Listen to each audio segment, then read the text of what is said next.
ಓಂ ಸಾಯಿರಾಮ್. ಶುಭೋದಯ ನನ್ನ ಮಗುವೆ. ನಿನ್ನ ಮನದಾಳದಲ್ಲಿರುವ ಮಾತುಗಳಿಗೆ ಗಮನವನ್ನು ನೀಡು. ತನ್ನ ಭಾವನೆಗಳನ್ನು ಚೆನ್ನಾಗಿ ಅರಿತ ಮೇಲೆ ನಿನ್ನ ನಿರ್ಧಾರಗಳನ್ನು ಮಾಡು. ಮೇಲ್ನೋಟಕ್ಕೆ ಕೋಪವನ್ನು ತೋರಿಸಿದರೂ ನಿನ್ನ ಪ್ರೀತಿಯೇ ಸತ್ಯ. ನಿಜವಾದ ಪ್ರೀತಿ ಇರುವ ಹೃದಯದಲ್ಲಿ ನಾನೇ ಇರುತ್ತೇನೆ. ಎಲ್ಲ ದೇವರು ದೇವತೆಗಳ ವಾಸವಿರುತ್ತದೆ.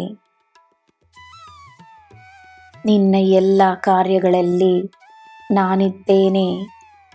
ನಿನಗೆ ವಿಜಯವೇ. ಧೈರ್ಯವಾಗಿರು, ಸಂತೋಷವಾಗಿರು. ನಿನ್ನ ದಿನ ಶುಭವಾಗಿರಲಿ. ಸರ್ವಂ ಸಾಯಿಮಯಂ. ಜೈ ಸಾಯಿರಾಮ್.